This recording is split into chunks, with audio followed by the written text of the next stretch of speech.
what is like, if you would like to tell some words about how you want to describe Vicken as a father, as a husband, and a little bit Yes, of the situation. I want to tell something from my heart. It's all about us, father, family, everything. He is the man who I love and children love, and he tried to find better life for his children because he loves his children, and from his is very young, he loved to live in Armenia land. He want to bring his mother. He want to bring us. He, he is very happy when he have this passport citizen. It's Armenian, and he is very happy. And he go to bring new life for us. But that's all gone. You know, all our dreams. You know, my family now. It's like we can be happy. You know. I think it's hard for us. When did he begin his hunger strike? Before 10 days. Surprised because he called me from prison. And I asked him when he said, Linda, it's me, Vicken, from Baku. He said, how you speak with me? He said, like he want to cry. I go to hunger strike for 15 days to only speak with you, with my children. I don't know what's happened here because it's the ICRC don't visit us. It's 2 months.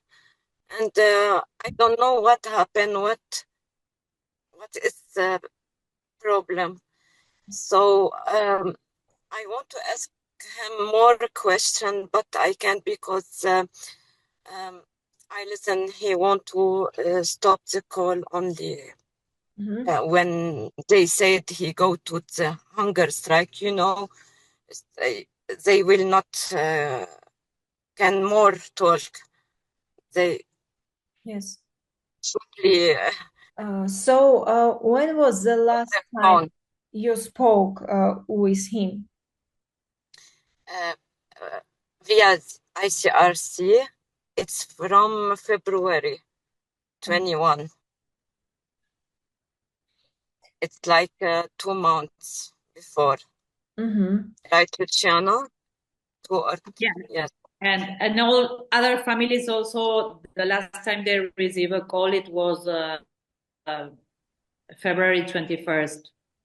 Yes. And I'm referring to the families of the other civilian prisoners of war who also got captured by the last days of the 2020 war. What Linda is telling is exactly the same that happened to those families. We are checking with them and they received the call by that time.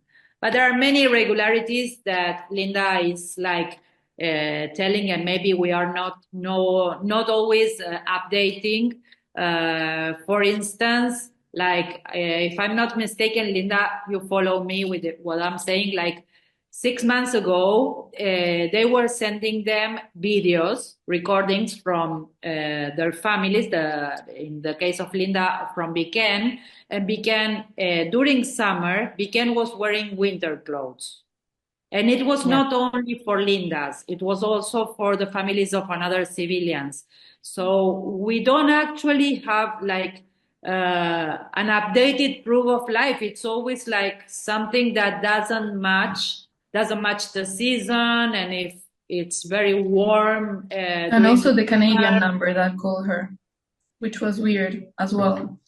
When she got the call had a Canadian number and not an Azeri number. So that made us doubt a lot, made us think that he was not okay. So we are still trying to figure that out, but we don't have proper information.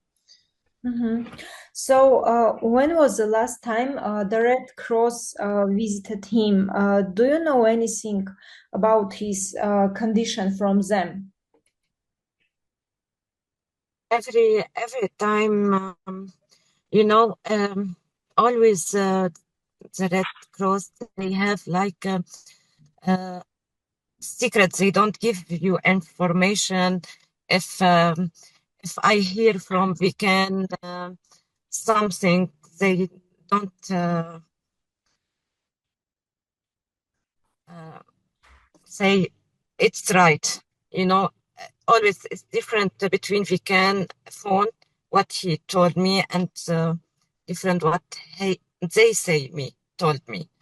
So every time it's very different. Vicken, he told me he wants something. They told me he will receive, but he will not receive, like this.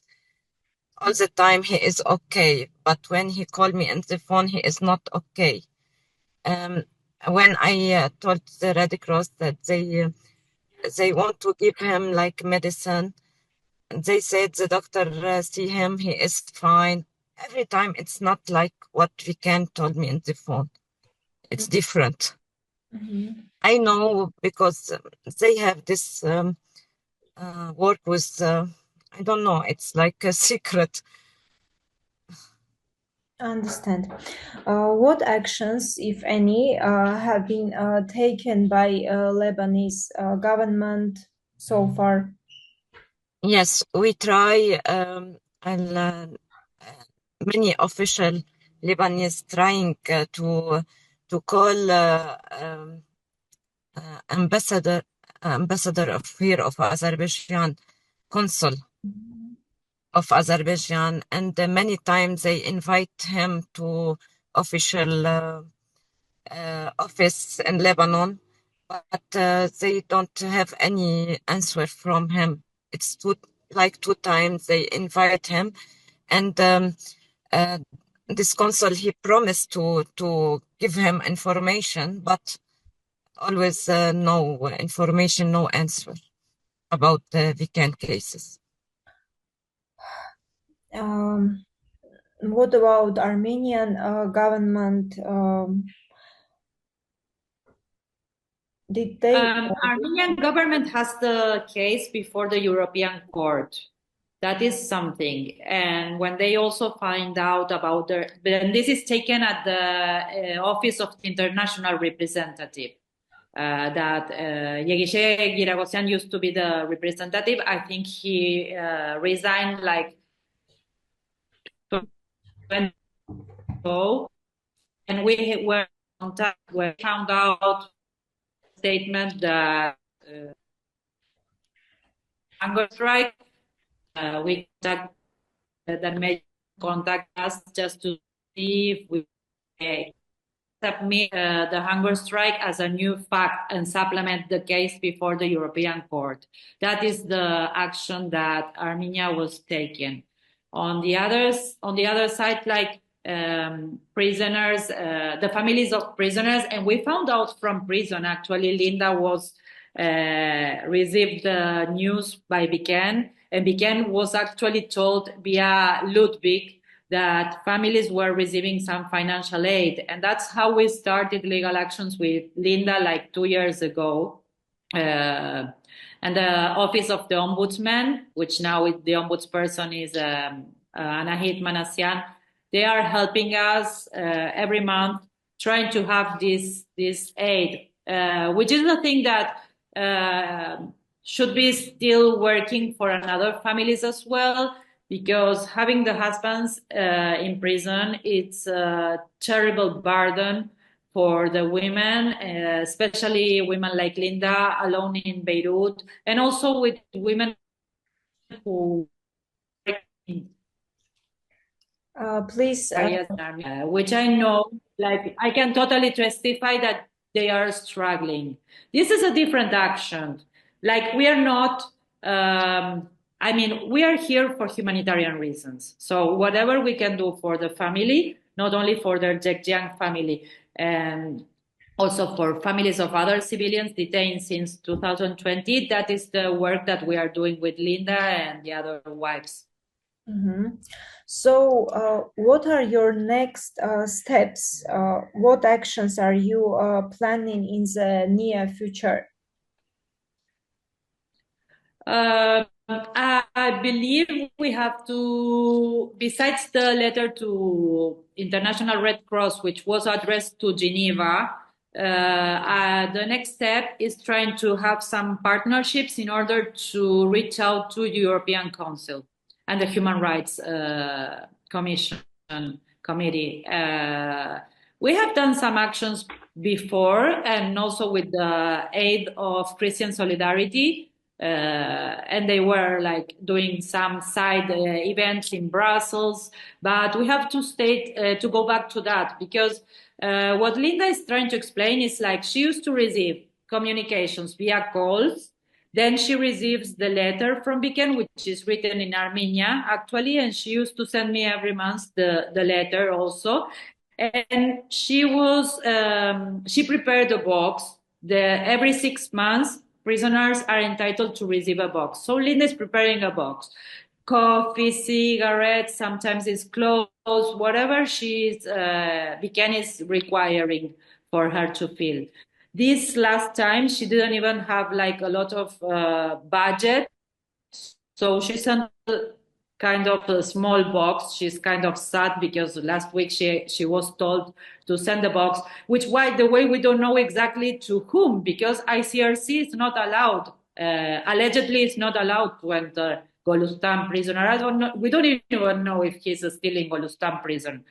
That is why we are like stating that for humanitarian reasons, we need to know where they are, and those calls, if they are really made from